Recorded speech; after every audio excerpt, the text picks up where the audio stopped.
Hello dear students, मैं Babita ma'am.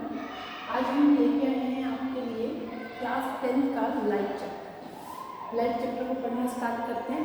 उससे पहले लाइफ चैप्टर्स में हम पढ़ेंगे क्या क्या, CBSE examination point of view से ये इंपॉर्टेंट टॉपिक्स कौन से हैं, कौन सा टॉपिक कितनी वेटेज का है, वो भी इससे पहले हम डिस्कस करेंगे।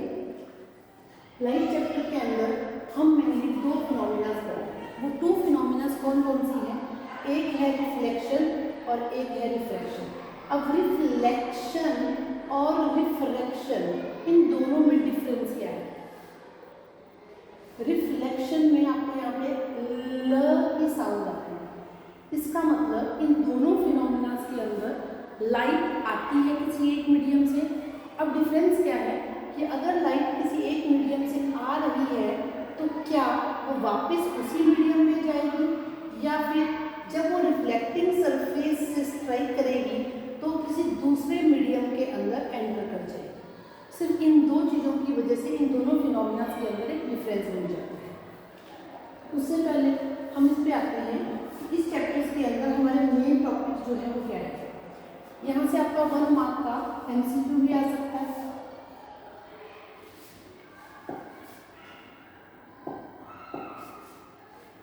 आपके सबसे मेन इंपॉर्टेंट जो है यहाँ पे रे डायग्राम जो होती है। 3 मार्क का क्वेश्चन जो है आपका वो आपका रे डायग्राम का है।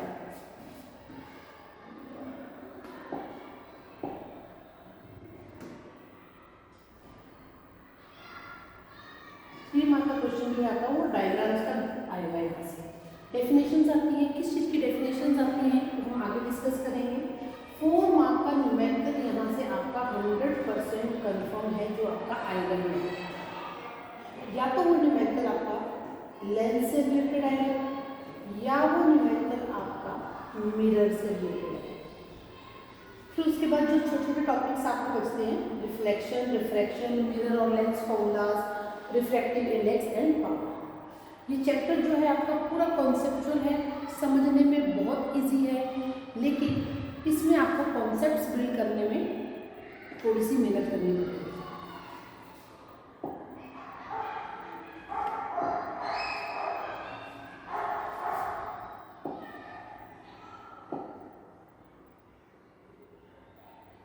अब हम स्टार्ट करते हैं सबसे पहले लाइट से।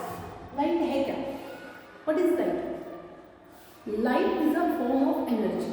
सेम हमने पहले प्रीवियस क्लासेस के अंदर स्टडी किया था, जूनियर क्लासेस में 7th 8th में। Sound is also a form of energy. क्या करती है साउंड बच्चों? साउंड वो एनर्जी है जिसकी हेल्प से हम अपने आसपास की चीज़ों को सुन सकते हैं। सेम लाइट भी एक एनर्जी की फॉर्म है, लेकिन इस एनर्जी की वजह से हमें क्या हेल्प मिलती है? इस एनर्जी की वजह से हम ऑब्जेक्ट्स को देख सकते हैं, देखने में हेल्प मिलती है। अब देखने में कैसे हेल्प मिलती है? जैसे फॉर एग्जांपल ये कोई ह्यूमन बींग्स है तो यहाँ से लाइट आ रही है तो ये ऑब्जेक्ट जो है ये इसके साथ में क्या करेगी? स्ट्राइक करेगी। तो जैसे इसकी बाउंड्रीज है, हम इन बाउंड्रीज के चारों तरफ ये स्ट्राइक करेगी तो इसकी वजह से हमारी आईज के अंदर एक लेंस होता है। जैसे कैमरा होता है, कैमरा में फोटो क्लिक करते हैं तो फोटो कैसे बनते हैं? ऐसे बनते हैं, हमारा फोटो क्लिक करना है तो वहाँ से लाइट आएगी, मेरी बॉडी की बाउंड्रीज पे जाकर स्ट्राइक करेगी तो सेम वैसे ही पिक्चर कैप्चर कर देगा।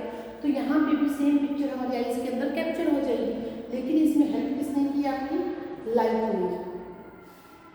अब जब आपकी लाइट आती है, when light falls on object it reflect the light, and when the reflected light reach our eyes then we see the object। यही हमने आपको बताया कि यहाँ से लाइट आएगी यहाँ पे, फिर ये रिफ्लेक्टेड लाइट जो है जब ये हमारी आईज तक पहुँचेगी तभी हम उस ऑब्जेक्ट को क्या कर सकते हैं? देख सकते हैं। लाइट की कुछ प्रॉपर्टीज होती हैं जिनमें से फर्स्ट प्रॉपर्टी है light always travel in a straight line. Light ऐसे ट्रेवल करेगी। फॉर एग्जाम्पल अगर आपने इसके बीच में कोई ऑब्स्टेकल लेके आ गए तो ये लाइट इधर से नहीं जाएगी। ये भी हमने फिनोमेना कर रखा होता है। अब अपने नोटबुक को लेकर अगर ऐसे उसका सर्कल सा बनाएंगे और देखेंगे तो लाइट आपको खुद ही फील हो जाएगा कि स्ट्रेट लाइन में ही ट्रेवल करती है। सेकेंड है प्रॉपर्टी ड्यूअल नेचर। ये ड्यूअल नेचर क्या होता है? सीनियर क्लासेस में जब जाएंगे तो फिजिक्स 11th 12th में आप पढ़ोगे ड्यूअल नेचर। अभी हम आपको सिंपल सा बनाते हैं। ड्यूअल नेचर का मतलब लाइट जो है आपकी वो वेव्स की तरह भी ट्रेवल करती है और ये पार्टिकल्स की तरह भी ट्रेवल करती है। अभी दिखाते हैं।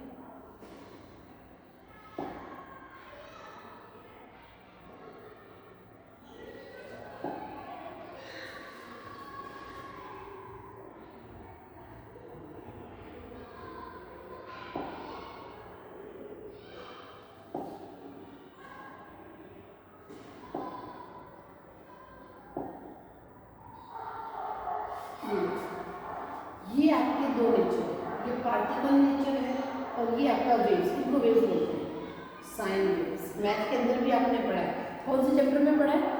पॉलिनोमियल। पॉलिनोमियल में वेव्स कब पढ़ी थी? जब क्यूबिक पॉलिनोमियल की बात आई थी।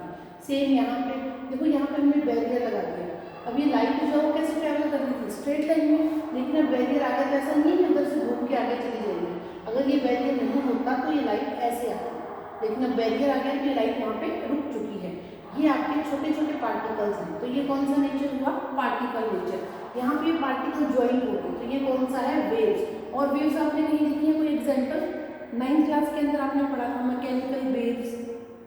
कहाँ पढ़ी थी? Transversal waves, tides. समुद्र के अंदर अगर आप स्टोन फेंकते हो तो वहाँ पर इस तरह से पानी टाइड्स आपको ऐसे दिखती हैं इस फॉर्म में, तो इनको क्या कहते हैं? वेव्स कहते हैं। ये वेव्स होती हैं। तो लाइट के कितने नेचर होते हैं? 2 नेचर्स होते हैं। कौन कौन सा? एक होता है पार्टिकल नेचर और सेकंड वन कौन सा होता है? Wave nature.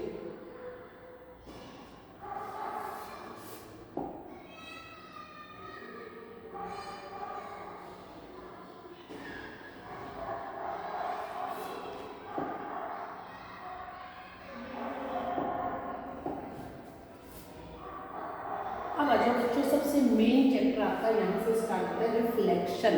अब कंफ्यूज नहीं होना है आपको, हमें देखना है यहाँ पे आपके पास है रिफ्लेक्शन ल, यहाँ पे आपके पास है रिफ्रैक्शन र। तो ल में क्या होता है? लाइट आती है और ल मतलब लौट जाती है ऐसे। ये रे आई, ये आपका रिफ्लेक्टिंग सरफेस है, कुछ भी हो सकता है, मिरर, वाटर, कुछ भी। यहाँ पे आई, जो रे आपके पास आएगी, इनकमिंग रे जो होती है उसको हम कहते हैं इंसिडेंट रे। कौन सी रे कहते हैं इसको? Incident ray. यहाँ पे इसके बिल्कुल 90 डिग्री के एंगल पे रे होती है जिसको कहते हैं नॉर्मल। क्या कहते हैं इसको? नॉर्मल। अब जब ये रे यहाँ पे टकराई तो इसके बाद ये वापस सेम मीडियम के अंदर चली गई, यहाँ पे ये चली गई। ये कौन सी रे है आपकी जो जा रही है? Reflected ray. कौन सी है? रिफ्लेक्टेड। अब ये जो आपके पास यहाँ पे नॉर्मल है, इसने आपके मिरर के साथ यहाँ पे एक एंगल बनाया। कितने डिग्री का एंगल है ये? कंप्लीट 90 डिग्री का है, इसीलिए इसको नॉर्मल कहते हैं। अब यहाँ पे देखो दो एंगल है, एक एंगल ये है और एक एंगल ये है। तो ये वाला जो एंगल है जिसको हम for example A O B बोलते हैं, और एक है एंगल ए ओ सी।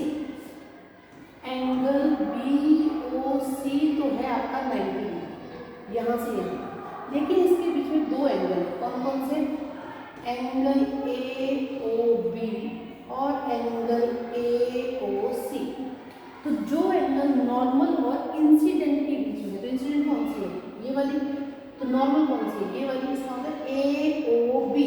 तो एंगल ए ओ बी जो है उसी को आप बोलोगे एंगल आई। इसका मतलब एंगल ऑफ इंसिडेंस। और इसी तरह से जो रिफ्लेक्टेड और नॉर्मल के बीच में है उसको बोलोगे एंगल आर। इसका मतलब एंगल ऑफ रिफ्लेक्शन। अब आपको एग्जाम में कंफ्यूज करने के लिए वो ऐसे पूछ सकते हैं आपसे क्वेश्चन, ये एंगल जो है आपका ये 40 डिग्री का है, तो बताओ एंगल आई कितना होगा? तो कुछ बच्चे को बस ये लगता है कि अच्छा आई इंसिडेंट रे ये है तो इसका मतलब 40 डिग्री है। दैट इज रॉन्ग, क्योंकि एंगल ऑफ इंसिडेंस जो है वो आपको प्लेन सरफेस और इंसिडेंट के बीच में नहीं देखना है। कहाँ देखना है? यस, इंसिडेंट और नॉर्मल के बीच में देखना है। तो आपको मैंने बताया कि यहाँ से यहाँ तक तो पूरा का पूरा 90 डिग्री का है, तो अगर ये वाला पार्ट 40 डिग्री का है तो इसका मतलब ये वाला पार्ट जो बचा वो कितने डिग्री का हुआ? 50 डिग्री का। इसलिए एंगल आई जो है आपका वो कितना है? 50 डिग्री। ठीक है, तो रिफ्लेक्शन आपको समझ आ गया कि किसी मीडियम से लाइट आ रही है, वो मिरर के साथ स्ट्राइक की और वापस उसी सेम मीडियम में चली गई। मीडियम आपके पास क्या होते हैं? एयर होता है और लिक्विड में वाटर हो सकता है, लिक्विड में कुछ भी हो सकता है, वाटर, ऑयल और सॉलिड भी हो सकता है। और लाइट जो होती है वो वैक्यूम में भी ट्रेवल करती है। ठीक है, अब रिफ्लेक्शन होने के लिए आपके कुछ लॉज होते हैं, वो लॉज अगर आपके फुलफिल होते हैं तभी आपका रिफ्लेक्शन होगा, नहीं तो रिफ्लेक्शन नहीं होगा। अब वो लॉज कौन कौन से हैं वो अपन देख लेते हैं।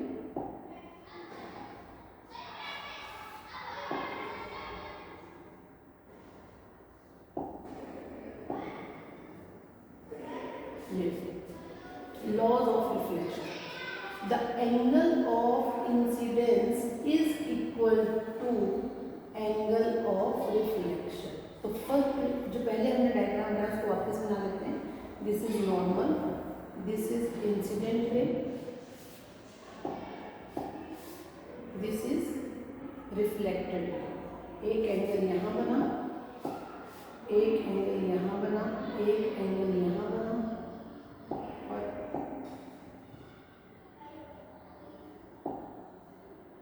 एक एंगल आता यहाँ। एंगल आई कौन सा है? ये वाला। अगर ये एंगल आपका 40 डिग्री है तो ये एंगल भी कितना होना चाहिए? 40 डिग्री, तभी आपका रिफ्लेक्शन होगा, नहीं तो आपका रिफ्लेक्शन नहीं होगा।